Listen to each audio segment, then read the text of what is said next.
Bonjour, Fratelli Tutti, nous reprenons la lecture de l'encyclique du pape François. Nous avions vu la semaine dernière le chapitre 3 et qui nous invitait à nous rappeler de l'appel de Jésus dans l'évangile de Matthieu. Vous êtes tous frères, et à élargir ce sens de la fraternité au monde entier et à chercher à promouvoir le bien de toute cette humanité, à avoir le sens d'un développement humain intégral de toute l'humanité, d'un service du bien commun pour toute l'humanité.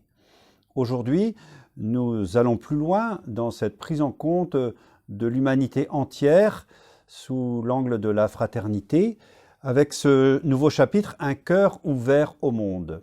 Je vous propose de lire les paragraphes 128 à 141 et d'en dire quelques mots. Le sujet est sensible. C'est un sujet important. Toute la première partie de ce chapitre, il traite des migrations. Des migrations.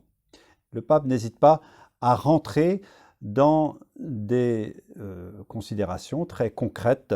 Voilà. Si nous parlons de fraternité universelle, eh bien, nous sommes mis en face d'une série de défis qui nous bouleversent, qui nous obligent à envisager les choses d'une manière très concrète. Et ces migrations, vous le savez, sont un sujet complexe. À la fois, nous sommes prêts à nous ouvrir, à accueillir, et en même temps, nous disons jusqu'où. Voilà, nous souhaitons que les frontières des pays et leur culture soient respectées. Le pape n'est pas naïf. Il sait très bien la complexité du sujet. Mais il sait aussi qu'il ne peut pas s'y dérober. Il sait que, comme toutes les questions de morale catholique, il faut pouvoir placer haut la barre, même si nous n'arrivons pas de façon immédiate à régler le problème, même si le problème fait l'objet de polémiques, comme la peine de mort, comme l'avortement, comme tant d'autres sujets, le handicap ou les questions d'esclavage. Il faut traiter ces sujets avec courage et aussi avec une audace prophétique. L'idéal, bien sûr, serait d'éviter les migrations et pour y arriver, de traiter la question dans les pays de départ des personnes qui souhaitent rejoindre une autre patrie. Accueillir, protéger, promouvoir, intégrer les personnes migrantes et toutes les personnes marginalisées. Voilà, pour le pape, ne nous en déplaise, une mesure qui permet d'œuvrer concrètement à la fraternité universelle. Et le pape d'entrer dans des considérations très concrètes en termes de citoyenneté, de droit au travail, à l'éducation, de possibilité d'avoir des papiers, des comptes bancaires. L'idéal, étant que ces questions soient traitées dans le cadre d'une gouvernance internationale efficace, une gouvernance internationale concertée qui traite à la fois les pays de départ et ceux d'arrivée. Alors, chers amis, est-ce un rêve? Est-ce une illusion? Est-ce un fantasme de parler à propos de ces migrations de dons réciproques, de rencontres fécondes, dans le respect de la culture de chacun, dans le dialogue? Est-ce un rêve? Le pape dit non. Des exemples dans l'histoire et dans nombre de pays montrent que cela est possible, et d'évoquer les Juifs arrivés par centaines de milliers en Argentine ou les Latinos en Amérique du Nord, et d'évoquer avec son partenaire, l'imam d'Égypte, les possibilités de rencontres fécondes entre l'Orient et l'Occident, qui chacun de leur côté ont tant de handicaps et de difficultés, mais aussi tant de richesses culturelles, des richesses énormes.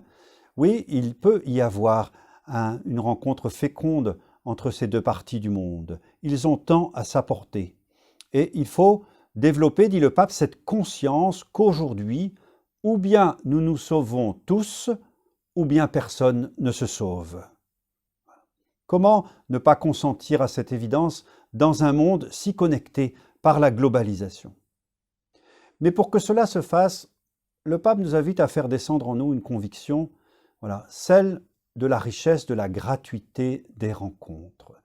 Ne pas vouloir tout de suite un résultat tangible au traitement de ces phénomènes migratoires.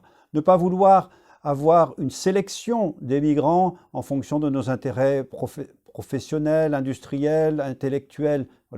mais misez sur la gratuité de la rencontre. Vous avez reçu gratuitement, dit Jésus, donnez gratuitement.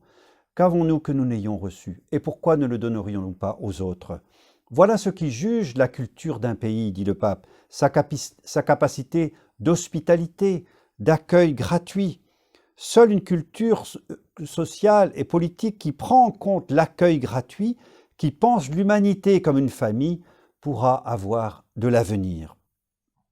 Exigence prophétique du Saint-Père que certains jugent durement. Mais pouvons-nous la chasser si facilement hors de notre champ de vision, hors de notre conscience, puisqu'il s'agit de frères humains, de frères et sœurs humains qui sont en jeu quand ils cherchent une patrie, quand ils cherchent des frères. Cette fraternité universelle, oui, est une fraternité concrète. Cela vaut le coup d'y réfléchir, cela vaut le coup d'y méditer, de méditer cela. Alors, bonne méditation de ces numéros 128 à 141 de l'encyclique Fratelli Tutti.